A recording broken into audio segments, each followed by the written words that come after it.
the spirit of the state.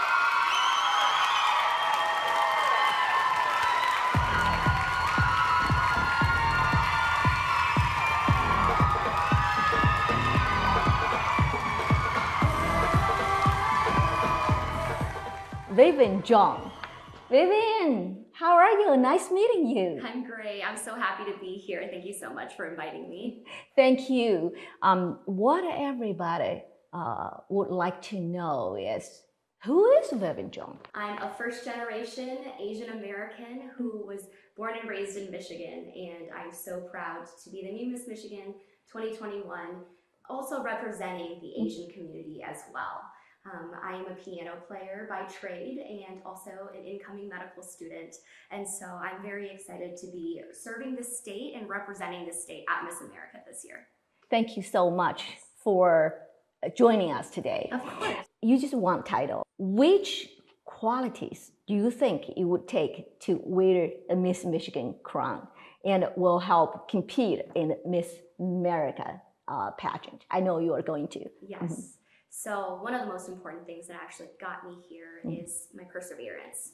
After 5 years of competing in this organization, I learned so much about myself. I learned qualities that I needed to improve on, like my speaking skills and also my stage presence, but also have made so many amazing friendships. And so this organization, I've really grown through it, and the perseverance that I've shown through it has got me to this day wearing this crown. But now through this year at being Miss Michigan, it's so important to have dedication. Dedication to service and dedication to the great state of Michigan. I was running around all over the state doing appearances for the 4th of July, and I love being able to go out into the community and truly make a difference in so many people's lives, and that needs that really requires dedication on the part of Miss Michigan. What is like when you are in the crowd? Is there anybody cheer on you, say, hey, did you wear your crown? Yes, absolutely. So many little girls especially will call me a princess or a queen, and I think that's so cute. But I love also educating everyone what this organization is truly about. It's really not about this crown or the sash that says Miss Michigan. It's not about beauty. It's not about what you look like. It's more about what's on the inside and what you have to share with the whole state. And so being an incoming medical student, my cause that's very near and dear to my heart is pediatric cancer. And so this is what I like to share with everyone in crowds when I meet people, is my dedication to the service of pediatric cancer patients. So the pediatric oncology, it's Yes. your social impact initiative. Yes. If there were only one thing you were able to show people about this issue, what would it be? It would be that pediatric cancer research is so underfunded, and that is why I want to actually potentially go into pediatric oncology as a specialty for medical school. But the National Institute of Health gives a federal budget for pediatric and adult cancer research, but unfortunately only 4% of the National Institute of Health's annual budget goes to pediatric cancer research. So I do a lot of fundraising across the state and bringing awareness to the need for pediatric cancer fundraising. There are many people who say beauty pageants are outdated and disrespectful of women. What would you say to convince them that they're wrong? Yes, so I would first off say that the Miss America pageant is not a beauty pageant. It's more about scholarship and service and sisterhood. And so this organization has empowered me. And I know a lot of people say that it's degrading to women, that pageants are degrading. But I found the exact opposite. I found that it has given me so much confidence in my professional world, my personal world, and going out into the community now, I'm really not scared to talk to anyone, and it's all because of this organization that's really embodied who a powerful woman and a leader should be. So build your confidence. Yes, more, yes, definitely. Absolutely. And it showed me the beauty of the inside in your character more than the beauty on the outside. What quality in yourself are you most proud of, and how will you apply that quality to your time as Miss Michigan? I would say one of my best qualities is that I'm a hard worker.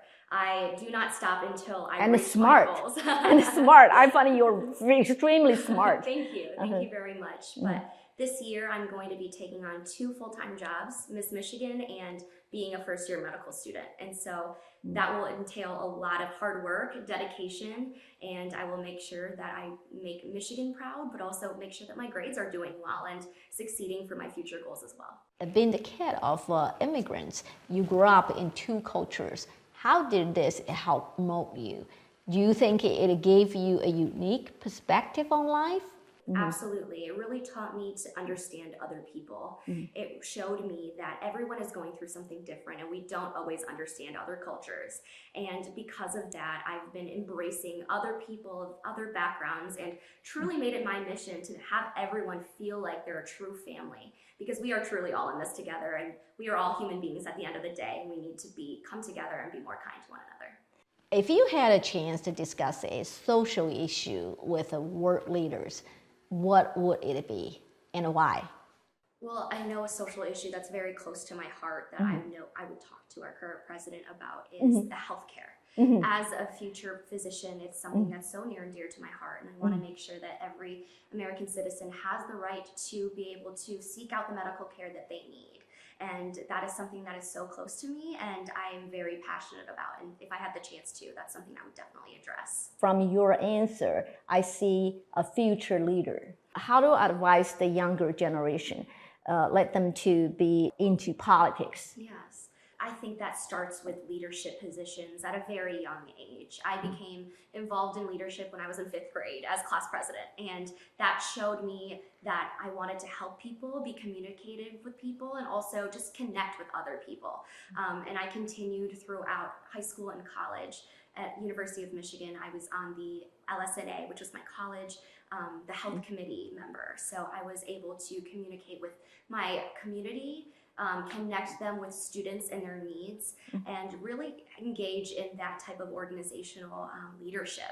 And I think that early involvement for me really opened the doors to so many opportunities, and that could mean being involved in politics. And so my advice to the younger children are to just get involved in leadership in whatever way you can, whether that's in sports, in your community, or even in things that you like.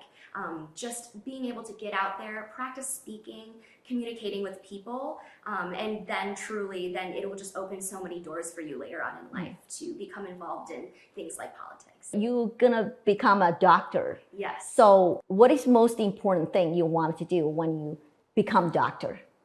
I want to work with children. I want to be a pediatrician, and I've worked with so many children in the hospitals that are cancer survivors or cancer patients, and seeing their tenacity and their will and drive to just be happy makes me want to make their life even better. And that through medicine is one way that I can do that, but as a future pediatric oncologist, I want to just make their days and just be that joy in their life that is so lacking because of their diagnosis, and also be a support system for their family as well.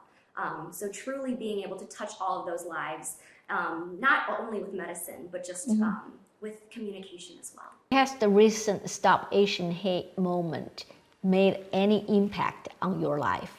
So the first thing when I saw the videos and the horrifying news was I called my grandparents. That was the very first thing that I did. I wanted to make sure that they were safe, that they were aware of what was going on, and they could protect themselves. Ultimately, when I was down in New Orleans this past year getting my master's, and many times people would come up to me and tell me to go back to China. And yes. You do have this experience. Yes, I have had firsthand experience, and I have also been told that I would not get into medical school this year because I caused the virus. Things like that. And they are things that are very hurtful, but I have to just move forward from that. That these people are also hurt somehow inside. It's not right what they're doing, but the Asian community needs to come together, and I truly think that we have. After winning Miss Michigan, I've gotten so many messages from other Asian Americans just saying how proud they are that I'm representing at Miss America. And so if I can just be a face showing that we are people, we are kind, we are not a virus, and just be out there in the community, communicating with people, interacting with people, showing that we are just like everyone else and that we should not be discriminated against. Speaking of Asian community, we have organized a Miss Asia Michigan scholarship pageant since 2017. Okay. I was wondering if you could say something to the potential candidates out there, who like to join or encourage them to participate. I think now more than ever, we need Asian American leaders in our society. And it's so important that we go out there and we make ourselves known. And so now is really the time to do it more than ever. And so I encourage any young woman out there to compete and to get involved. It's not about winning. It's about the experiences that you get in the process that you go through. And you truly do learn so much about yourself. And if you don't even walk away with the crown, you still walk away with so many life experiences that should teach you something later on in life as well. So I truly encourage everyone to go out there and have fun with it, because that's also an important part with this. I like what you're saying. It's not about winning. Yes, and I've competed. This is my 5th year competing, and each year I walked away learning something about myself, and truly it's made me into the person that I am today, both academically and professionally. I've been able to network and learn so much about just the real world and how to navigate that. As you mentioned, you have competed for the Miss Michigan title 5 times before winning. What is the message you would like to give the young girls out there about your journey and final victory? It's just to relax. This year, the only thing that I did different this year than any other year was I wasn't focused on winning.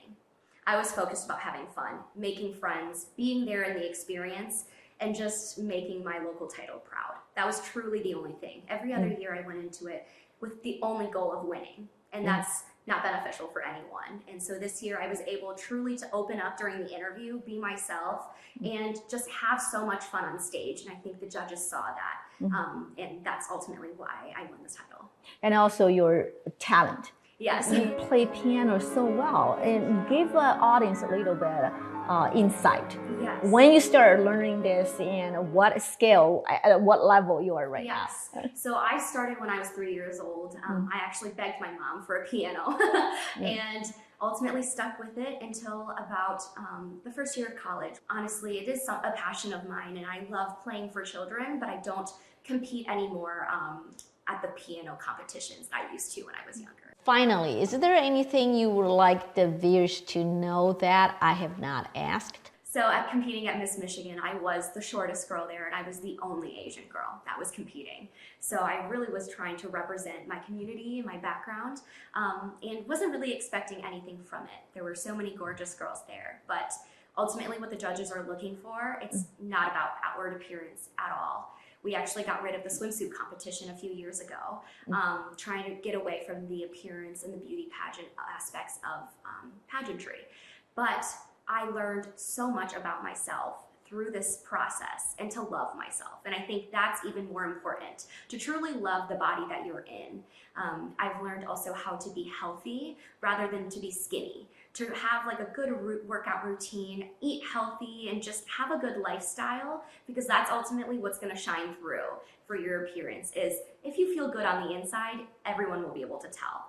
And that's what they're looking for in the Miss America organization, is women that truly radiate beauty from the inside out. So I always try to do that, and my advice to all young women is to try not to compare yourself to others. Social media is so prevalent, and so many young people can be so down on themselves because of comparing themselves to celebrities or other people that are public figures. And so this year as Miss Michigan, it's my job and my honor to not edit any of my pictures, to show who I really am on social media, so that young women can see that I am just a normal person too, and that we can all just truly be ourselves and shine from the inside out. You will compete at the Miss America. Yes, I will. So that will be in December, this December, airing on NBC. So I'm very excited. They haven't set up an official date yet, but as soon as I find out, I will be posting it all over, so you guys can watch it on NBC. Vivian Zhong, thank you so much. Thank you. Thank for having you. me.